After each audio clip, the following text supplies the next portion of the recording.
नमस्कार, मी दीपिकाज रेसिपीमध्ये तुमचे मनापासून स्वागत आहे। आज बनवूयात कुरकुरीत कॉर्न।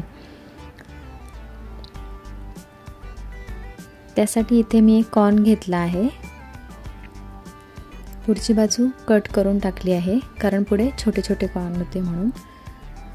आता हे फुटू नये, आपण तळताना बऱ्याच वेळा फुटतात, त्यामुळे फुटू नये म्हणून मी असे चीर देऊन घेते।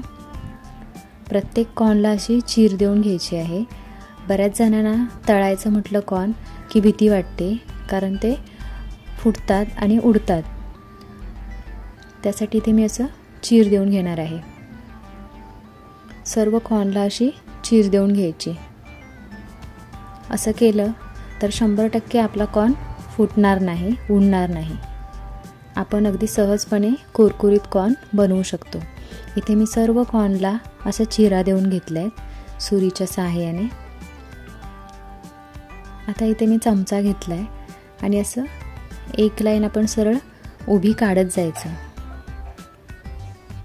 चमच्याने काढताना अख्खे कॉर्न येत नाहीत, पण एक लाईन अशी आपण काढून घेतली की नंतर बाकीचे कॉर्न काढणं आपल्याला खूप सोपं होतं।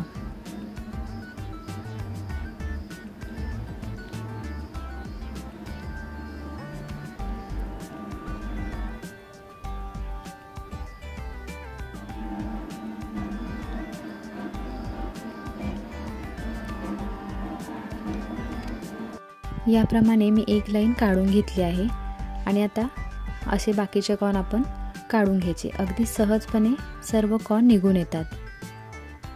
इथे मी सर्व कॉर्न काढून घेतले आहेत। आता मी 2 कप पाणी उकळायला ठेवलं आहे। पाणी उकळायला लागलं की त्यामध्ये 1 कप कॉर्न घालून घेते, जे आपण काढून घेतले होते आता ते, आणि याला 3-4 मिनिटच उकळून घ्यायचं आहे। 3-4 मिनिटात खूप छान शिजतात। जेव्हा कॉर्न मी टाकले तेव्हा पांढरा कलर होता कॉर्नचा। आता शिजल्यानंतर तुम्ही बघू शकता अगदी टपटपीत दाणे झाले आणि पिवळा रंग झाला आहे। आता मी गाळणीने सर्व पाणी गाळून घेतलं आहे, काढून टाकलं आहे आणि कॉर्न एका बाउलमध्ये काढून घेतले आहेत।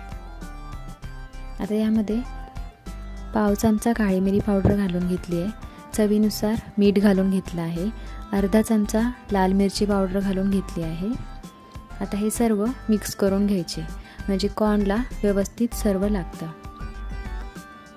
त्यानंतर इथे मी 2 टेबलस्पून तांदळाचं पीठ घेतलं आहे आणि 2 टेबलस्पून कॉर्नफ्लॉवर घेतलं आहे, म्हणजेच मक्याचं पीठ। या ठिकाणी तुम्ही 4 चमचे मक्याचं पीठ वापरलं तरीही चालेल, काही हरकत नाही।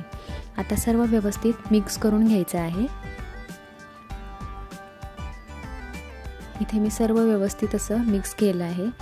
मला थोडं कोरडं वाटत आहे म्हणून मी 1 टेबलस्पून एवढं पाणी घालून घेतलं आहे आणि आता पुन्हा सर्व मिक्स करून घेतले।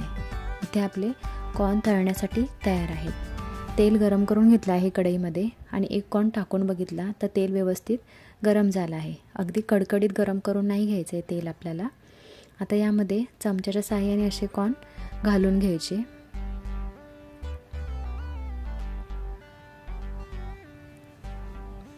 आणि असे खाली लागू नये कढईला, म्हणून असे थोडे हलवून घ्यायचे, म्हणजे दाणेही मोकळे होतील।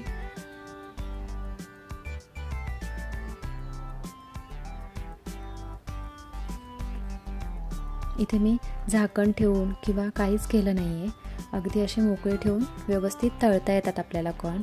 जे मी सुरुवातीला सांगितलं की आपण कॉर्नला चिरा देऊन घ्यायच्या उभ्या, त्यामुळे आपले कॉर्न अजिबात फुटत नाहीत। कॉर्न तळून झाले की असे तेलाच्या वरती असे येतात, तेव्हा समजायचं की आपले कॉर्न तयार आहेत, तळून झाले आहेत। कॉर्न तळायचं म्हटलं की बऱ्याच जणांना खूप टेन्शन येतं। तुम्ही याप्रमाणे एकदा कॉर्न करून बघा, पुन्हा तुम्हाला कॉर्न तळायची अजिबात भीती वाटणार नाही। इथे तुम्ही बघू शकता सर्व कॉर्न तळून असे वरती आले आहेत व छान असे कुरकुरीत झाले आहेत। तुम्हाला मी आवाजही दाखवते। अगदी ताटात ओतलं की छान कुरकुरीत आवाज येतो।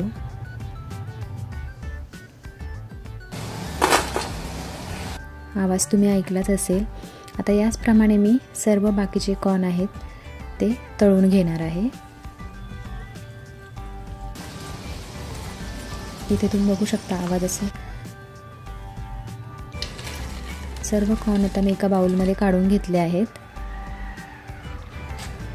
आवाज तुम्ही बघू शकता. अगदी छान आपले कुरकुरीत कॉर्न तयार झालेत. आता याला थोडं चटपटीत बनवूया. त्यासाठी एक बारीक चिरलेला कांदा टाकला आहे छोटा, अर्धा चमचा लाल मिरची पावडर, अर्धा चमचा चाट मसाला, चवीनुसार मीठ आणि थोडी कोथिंबीर. आता सर्व व्यवस्थित मिक्स करून घ्यायचं.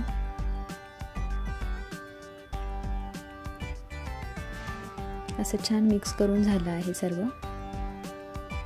आता यामध्ये अर्धा लिंबू पिळून घेते मी, किंवा 1 चमचा लिंबाचा रस घालू शकता तुम्ही. तुमच्या आवडीनुसार कमी जास्त करू शकता. आपले चटपटीत कॉर्न तयार आहेत. खायला अतिशय छान लागतात हे, एकदम कुरकुरीत आणि चटपटीत असे. तुम्हाला जर ही रेसिपी आवडली असेल तर व्हिडिओला लाईक करा व चॅनलला सबस्क्राईब करा. व्हिडिओ पाहिल्याबद्दल धन्यवाद.